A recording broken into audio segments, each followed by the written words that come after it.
Alright, what's up everyone? MK Tom Brady here. So in this video, I want to talk to you guys a little bit about the history of Mortal Kombat Deadly Alliance and go over some of the basics of the overall system here. Let's go ahead and pick a good stage first. Another ship. MK Deadly Alliance has got some awesome stages. I just want you to notice some of the stages here. Look at this stage here, the Nether ship.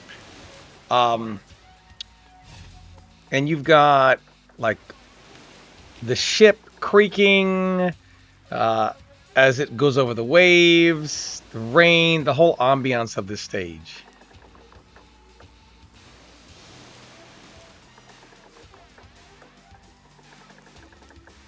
They don't really make this type of stuff in modern Mortal Kombat anymore, unfortunately. Alright, so a little bit about the history of this game. This is why there's not much known by the current MK community about this. So this game was born to a community of pretty much no one, ironically. So you had Mortal Kombat 1, 2, and 3 to UMK slash WaveNet. And the people that played those games didn't really get into like MK4. I'd say 95% of the people who were big into Mortal Kombat 1, 2, and 3 on the arcade, they didn't transition over to 4. They didn't like it. And MK4 kind of was like a restart. It had like its own community. And even that community was done in like 99. So you had now no Mortal Kombat for 4 years, basically, or almost 4 years. So when this game came out, it came out to a community of no one. There was no competitive Mortal Kombat community anymore. That community, no competitive Mortal Kombat community transitioned over into the modern console era. So there was no scene for it. And what happened was this game kind of started a reboot in the Mortal Kombat scene. Whereas, like, the competitive players we know today, in the 3D era, started, maybe several months into Deception, and the community began to develop its own life and make its own forums and have its own form of competitive online play. But this game had no online play. There was no way for the current Mortal Kombat community to really have any way to understand how to play it or play other people without actually traveling or having friends to play. So what ended up happening is the first few Mortal Kombat Deadly Alliance tournaments were fairly small, and that's just because the current MK community on the boards they just weren't very competitive. So they didn't really understand the game outside of a few players, such that maybe some people in the 3D community might know, like Versa, and there's Conqueror, who was there as well. There were some other players, Reptile Style. There was a player from Florida, the only one, but a lot of those players still didn't even travel. They were too young at the time.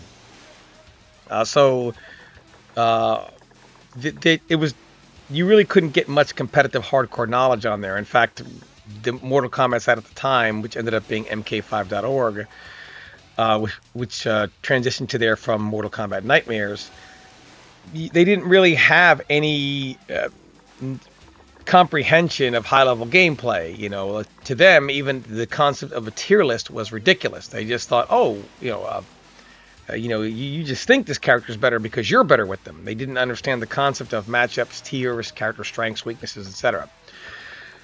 So as such, of course, early tournaments had 20 people.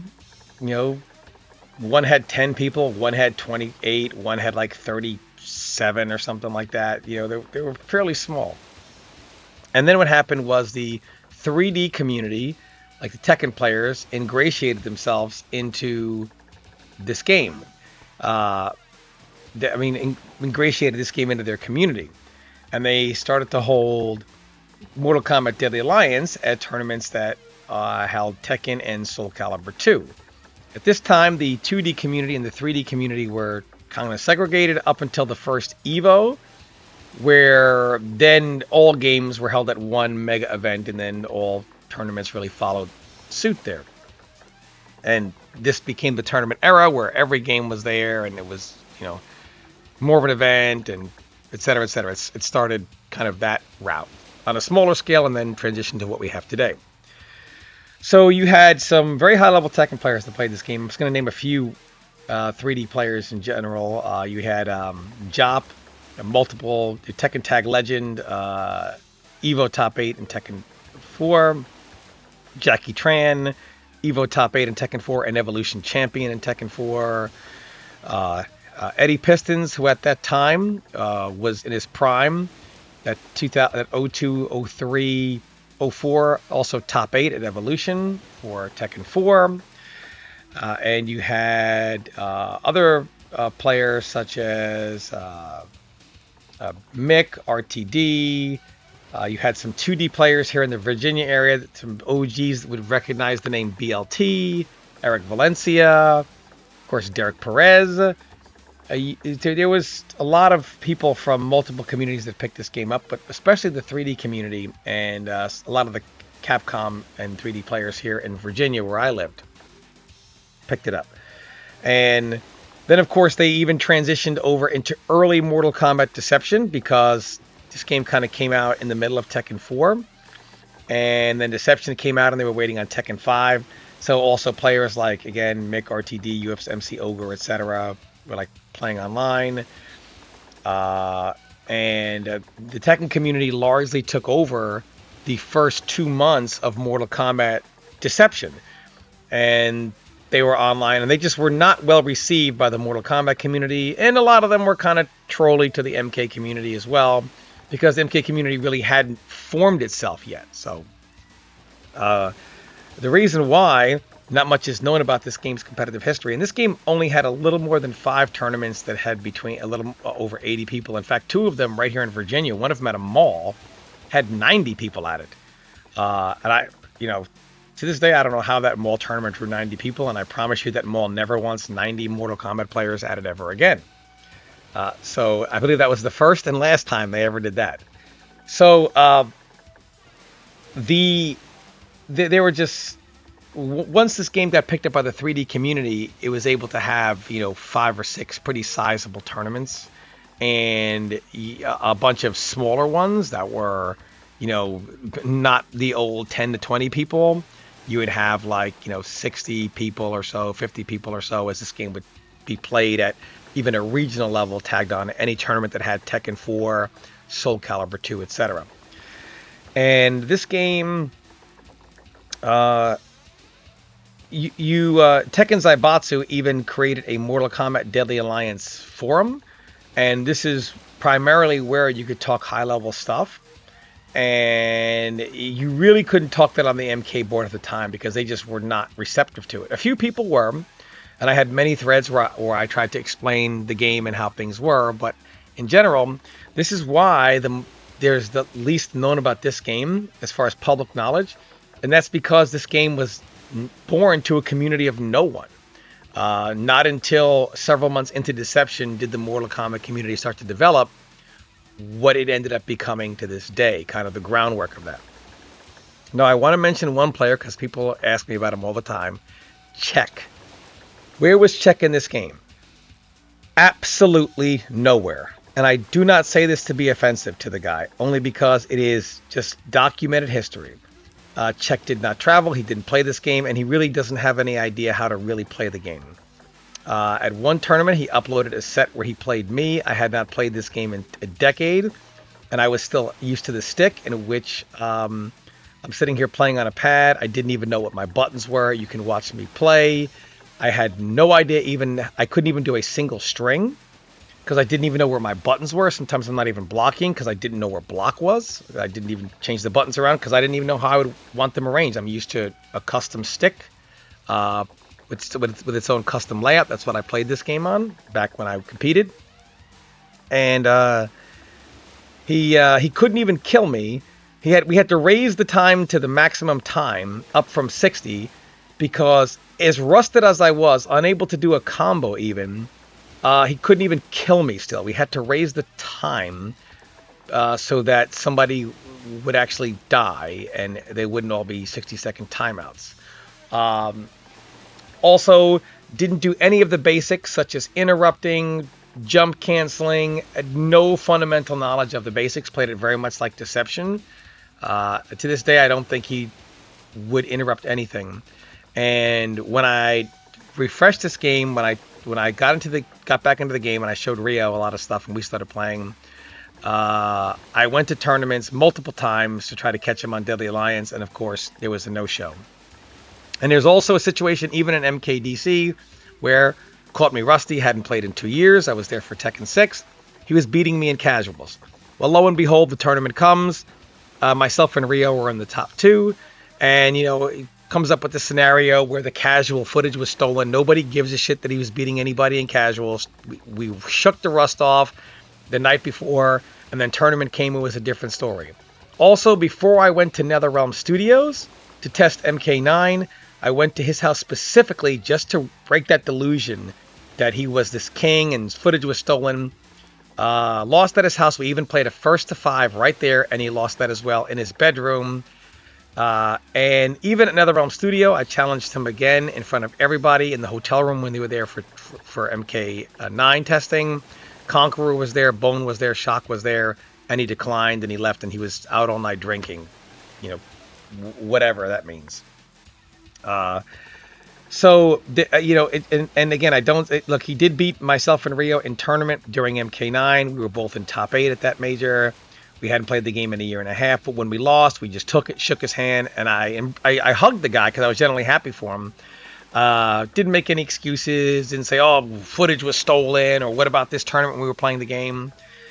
Check is okay, but in this game, no. In Deception, Armageddon, I truly believe the guy was a legend. I believe he's everything hyped to his billing, but when it comes to this game, he just doesn't know it. And with this game not online, he would have no way to know it. He would have no way to play anybody. Okay, so now on to the basics of the game. So as I showed you with Sonya, like her Korean backdash, Scorpions is a little slower than hers. Well, significantly slower than hers, actually, but it is there. Okay, so let's talk about some of the basics. Backdash canceling. So we have characters like Scorpion here who use this the best. He can do things like his Pigma 3 and backdash cancel immediately. In this way, if the attack is hit or is blocked, you can backdash cancel right away. He can do this with pretty much every single attack he has, which is why he's so good. Like, he can do a low, backdash cancel to keep it safe, and still Hellfire, come back in and do it again, or do an overhead, or whatever he's going to do, right? And still keep the pressure on. Everything goes into Hellfire. Everything is backdash cancelable. Now, there are some of his attacks that are backdash cancelable that many characters cannot punish. However, some of the fast jabbers in the game can punish. And the fast jabbers in the game are like Raiden, Jax, Kung Lao, Su Hao, to some extent Quan Chi, but Quan Chi doesn't have the range of someone like a Jax or Kung Lao. These jabbers can punish Scorpion in situations where most characters cannot, which is very good. It gives them the ability to fight well outside their tier. It's kind of like an accidental balance tool that allows these characters to be very good. Otherwise, having a fast jab would, that's why they're called jabbers. That wouldn't really mean much if they couldn't capitalize off of it in areas other characters that do not have them do not. Okay, so then let's talk about interrupting. So I just showed you Scorpion's Pigma 3, and he can also do that, in this string here. That's the exact same attack. See this here, and this move here. So what's to stop him from just coming in, throwing out a jab string with what we call universal tracking? So he'll hold up and the jabs will track. Then he'll just throw out these strings and just backdash cancel to safety. And if they hit, cool. And if they're blocked, oh well, who cares? So what's to stop that kind of scrub stuff? Well, in this game, almost every combo, not all, but pretty much every string, or definitely every branch, after the second hit is interruptible. So after these 2 hits here, no matter what he does afterwards, you can interrupt him out of it.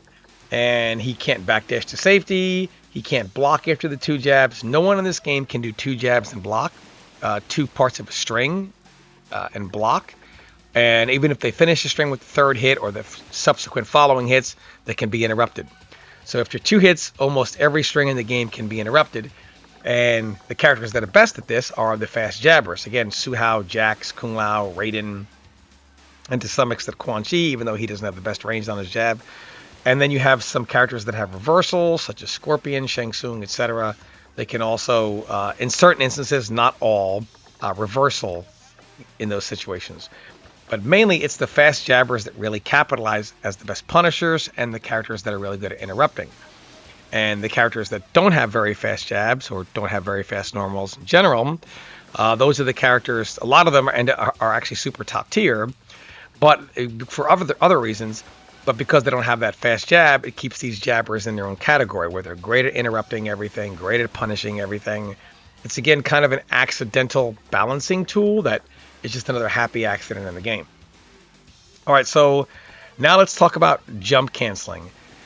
Ketchup and Mustard in their MK meta video, and this is no shade on them, there was just no knowledge around of how this game was played back then because of all the circumstances that I laid out in the beginning of this video. So jump canceling is not doing a string, doing a move and jumping back, although you can do that. Instead of backdash canceling, you can still jump backwards.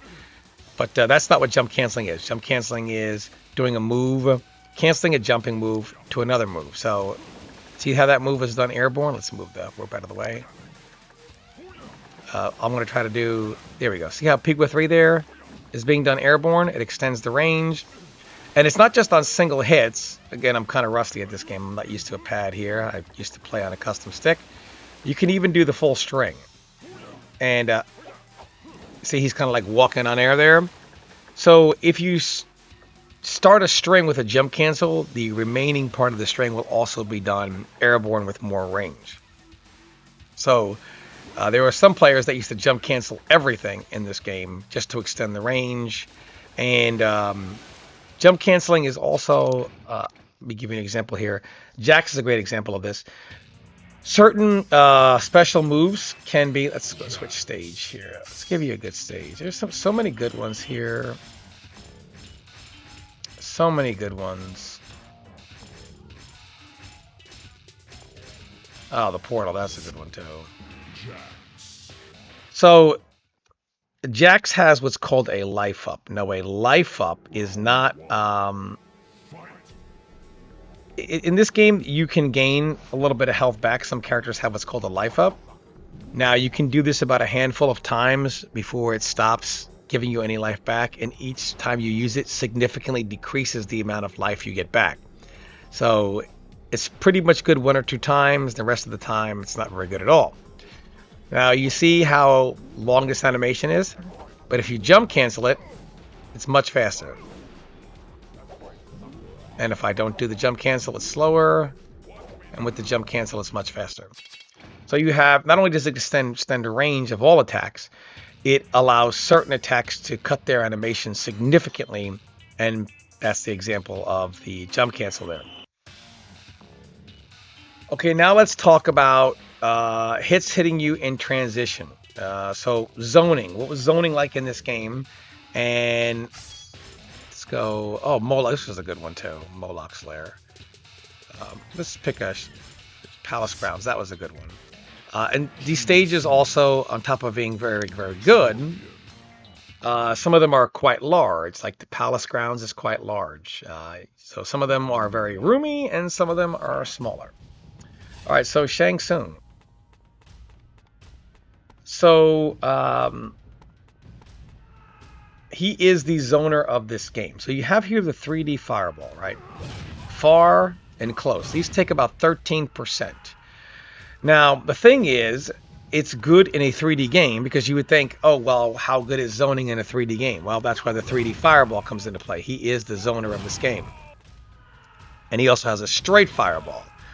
Now, the thing about this character is this move, while a highs hits you in transition to crouch and crouch block. So if you're maneuvering around and you're trying to duck under that fireball, it's going to hit you in the face still because the high is going to hit you in transition to crouch block or crouching.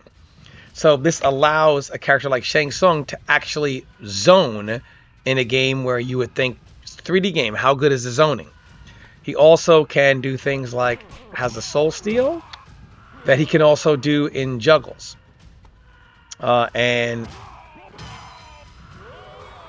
so he can take like 17% of your health, almost 20%. And I believe this heals for, I should have checked it before I did this video, between 7 and 10%. I think, I don't know why 7 stands out. It might be 7, it might be 10%. Maybe 7. But there's no cap on this. So unlike a life up, in which there's a cap on how much life you're going to get back, Shang can do this until he's back to full health. There's no limit on how much life he gets back with this. He can just do it repeatedly.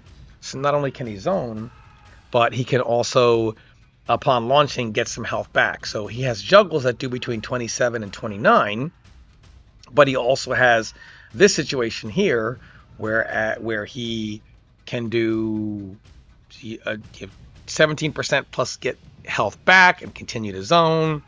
So again, he controls the life lead situations, and a lot of this is powered by the fact that he can zone in the first place because highs hit you in transition. While I have Shang here, I also want to talk about the impale. So characters can do an impale here. Now normally this would be death on block, and if I had another controller here I would show you what I'm talking about. But characters in this game, I just don't have another pad here. So hopefully Ketchup and Mustard can redo the MK meta with some of the information they're going to get in this video and actually do this game justice here and have all the really kind of like facts about the game really laid out. So this game has got what's called dynamic blocking. So you see characters' hands in the air like this.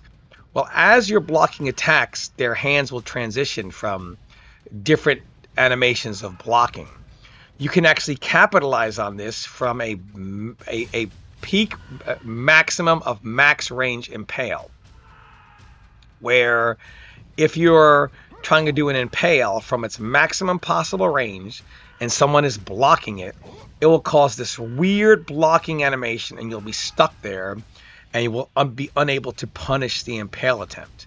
So it allows you to do an impale attempt and you can hunt it safely as long as you space it out from range and you capitalize on this weird dynamic blocking scheme that the game has. Again, I'm unable to demonstrate it here, but just letting you know it is there. And of course, when an impale hits, Shang is, not every character has an impale. You notice he's consistently losing life. Then Shang, of course, can just, zone and run away, over and over and over again. And you're just consistently like bleeding life here. Also, with the dynamic block, let me just show you one more thing. Characters like Jax can also take advantage of the dynamic blocking. So Jax's ground pound is unblockable, but of course you can jump it. However, and this stage was banned, by the way, just in case anybody was wondering. See, here we go. There's Korean backdash. Jax got it too. Several characters, the movement is very key. Jax having great movement. Okay, so this ground pound here. If you are blocking an attack at a close range and Jax, once he goes airborne at a certain point, even though he's doing it unblockable, hitting the ground, if you don't release block fast enough at close range, you will get the dynamic block. Your hands will transition from where they are to the next block animation, and you will be stuck there and unable to jump out. So at closer ranges, if you slip this in and they don't notice it right away, they actually can't escape it because of the dynamic. It will cause a block animation. And this is why the dynamic blocking has some kind of weird, funky things that can happen with it. So now moving more into, let's go ahead and pick another stage here. Moloch Slayer. These were good stages, man. Like, these were really, these stages were awesome, dude. Like, these stages were really cool. All right, so moving into, still talking about highs hitting you in transition, I want to show you something that players would do using branch combos. So, like, for one, characters like Su Hao that have lows like this, which is a good amount of damage here, or lows like this. What they would do is they would cut their branches short and then either mix in a low for more damage, or if you wanted to stop the low, they would rebranch you. So let's see if I can remember his branch. Let's see.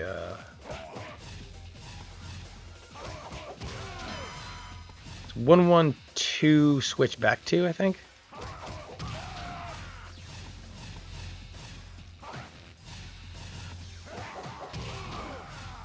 I'm doing it way too early. There we go. So this is going to do, and I didn't even brush up on the branch. I should have done it before this video. So you see how right there I did the whole branch in general. Let's go ahead and... the whole branch does 37, but if you stop it short, it does 34. So a lot of times what you would do is stop it short and then switch and go into the low. So then you would lose 34 plus, I don't know, I think that's like 15% or something like that. So you lose basically 50%. Or he would stop it short and do, and immediately switch into that. So, and if you tried to block it, he would just branch you again.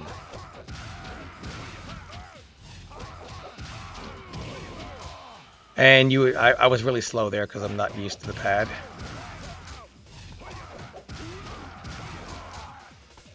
And, you know, this is what people would do for like a double branch. Characters that do this, Raiden, Suhao, are two of the ones that are infamous for doing this. And using the fact that the high will hit you in transition to try to crouch block. So they will do like a branch, something that will leave you in a stunned state. And then they will go ahead and just look. I'm sorry, man. Look at this stage, dude. Look at this stage, man. They just don't make shit like this anymore. So they will use the advantage from the branch and then go right into like a low before you can move. Or they will then go ahead and if you go ahead and try to block the low, then they'll go ahead and do the branch again and double branch you. Just something that people do. So then there's like power-ups, which I want to touch on also here. And power-ups really help. I want to show some more of these awesome stages here. Like, I mean, they're so cool, man. I'm sorry, man. Like, so many of these stages are cool. Shang Tsung's Palace is pretty cool. So, power-ups. What power-ups allow certain characters to do is... So here's Kano here, who otherwise would not be considered very good. Doesn't have the fastest jab. Specials are fairly weak. But power-ups... He can power up here, and then gives him access to a 25% low, right? Which if you do it 2 back-to-back, it'll do almost 50% just off 2 lows. So he can use his first stance, Jingyi, into switch, which gives you a super launcher, and then power up. There are several characters that have setups where they can power up. In Kano's case, it's life-saving. It keeps them, you know, an actual character that can fight other characters. And so again, let's just power up, and then if you do... Like, look at, I mean, her whole health bar is gone now. So, and again, if you power up, you can't do this over and over again because it's got a cooldown on it. So, just from full life here, let's just kind of like take a look and see what it would look like. Power up, and then, I mean, look, the power, I did it so fast, the power up wasn't even active the first time. If I'd have done it, if I'd have hesitated a second, she would have lost, you know, this is still like 65% she's lost there. And now, of course, if she goes to duck, then you would just switch out of Aikido and do something like this, a launcher for a combo, or something like this. I don't even remember what the follow-up hit was. But he has a 2-hit string here that does 52% out of this. So basically, you have, and he had like, a 2-hit string at it, or launcher or whatever. Either way, so what he would do is his starting branch and Jingi in a power-up into a 52% mid or a 25% low. Most people are going to take the low, but again, keep in mind, if you have 65%, you can't take either. You're going to die. So with Kano, somebody's going to die here. Either he's going to die or you're going to die, but he's going to put you in a 50-50 situation to which one of you are about to lose. Basically, whoever guesses right. And that is just one way that power-ups can become very effective outside of like, oh, well, Sonya's got it, and this character, that character has it. Same thing with Sub-Zero. Sub-Zero can launch you and then freeze you and then power up, things like that. So can Frost.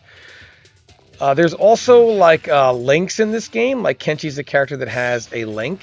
So let's So Kenshi can do his standing 3, which considers you airborne. And then from there, from standing 3, he can do his lift. So if you time this properly, this should combo. And it did. So either a standing 3 or 2-2-2-3, you have like maybe a 2-frame window to link in. You can't 2-in-1 it. It's not like modern Mortal Kombat games, but you can link it. And it's a very small window to link. And he is, I believe, the only character in the game. He is the only character in the game that can do that, where you can link stuff in. There's also ways to reset cooldowns in this game by tapping up or down repeatedly. You can reset Dramin's ground pound. You can reset Scorpion's spear. You can reset Sonya's kiss timer by tapping up or down very quickly. You can drastically shave off time off the timer. So, for example, if I Scorpion here, then you can double spear. Let's see if I get it right here.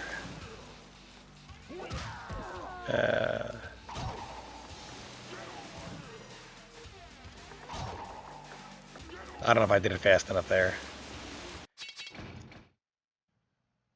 I'm not the fastest on a pad, but it's easier to show you with like a character like Dramin, for example. Dramin. So you can do his ground pound, and I'll show you the timer on the next ground pound. So if I do the ground pound here, now I have to wait. Can't do it. Can't do it. Now I can do it. So now, let's look what happens when I reset the timer.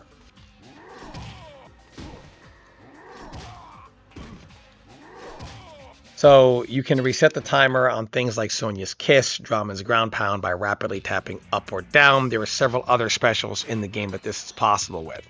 I'm sure there are some things that I'm forgetting just because it's been a long time. But I just wanted to put this video out there to go over some of the history and some of the basics that were used, some of the high-level tactics that were used in Mortal Kombat Deadly Alliance. Thanks for watching, everyone. Hope you enjoyed.